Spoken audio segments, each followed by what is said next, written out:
Cukup membersihkan dengan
Contohnya itu seperti darah, terus nanah, air kencing orang dewasa.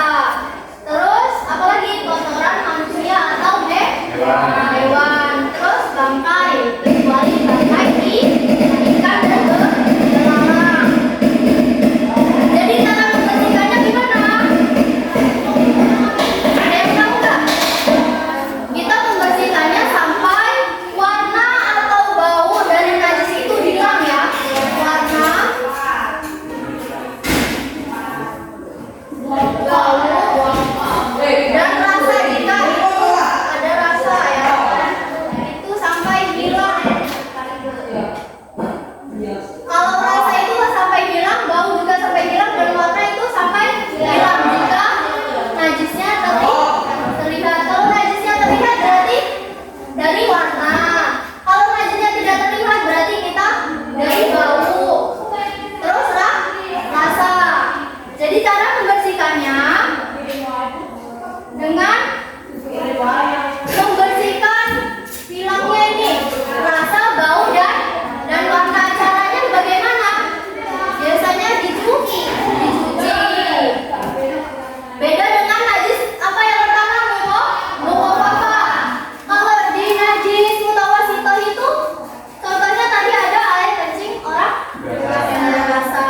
Berarti kalau kalian bisa dengan sadar itu sudah termasuk najis apa? Mutawasithah. Terus yang terakhir apa? Najis mughallazah. Najis besar atau berat. Najis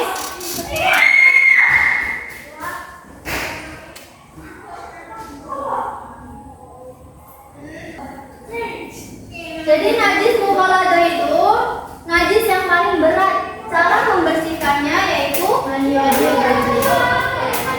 Oke, itu kalau nipas.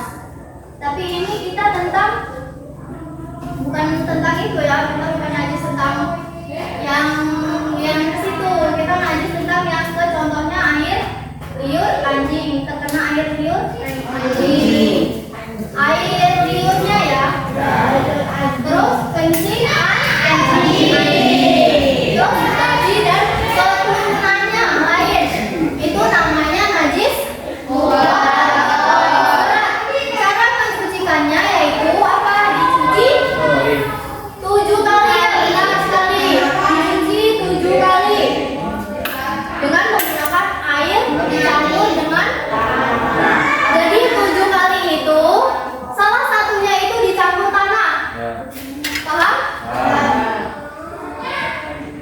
Kalau terkena jilatan anjing tidak cukup disuci sekali, harus 7 kali. Salah satunya dicampur oleh tanah.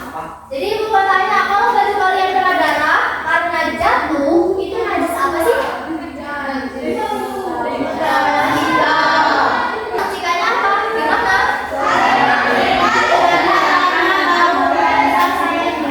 Ya benar. Kalau darah itu biasanya tercium baunya apa sih? Iya benar. Baguslah najis itu tidak cuma satu macam, tapi ada 3 itu tadi, yaitu najis mughallazah, mughallazah. Jadi kalian harus hafal ya. Di itu aja, di cara biar simpelnya ringan, sedang, berat. Tadi di awal kalian acak ya. Jadinya bingung. Ya enggak? Kalian sendiri mutawasithah. Jadi kita kan sudah membahas macam-macam najis. Nah, dari najis itu sendiri apa sih pengertiannya? Ada yang tahu? Najis itu sendiri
mukhafafa, najis mutawasito, dan paling berat ini najis mukhafafa. Kita harus hati-hati.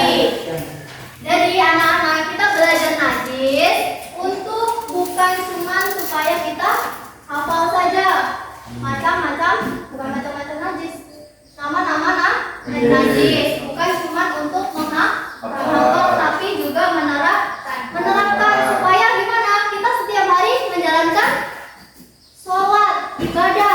Lagi ke najis ini bukan hanya untuk dihafal, tapi diterapkan di kehidupan kita sehari-hari. Oke?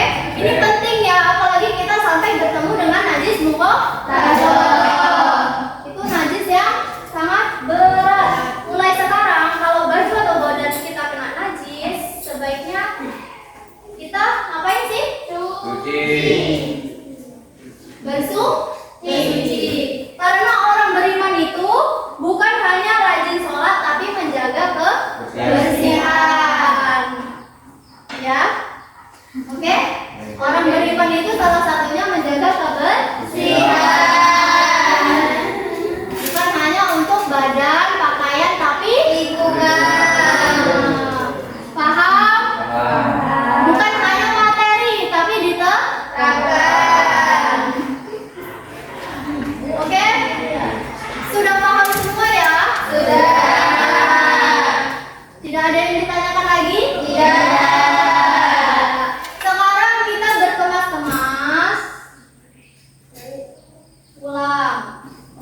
Silakan berkemas-kemas.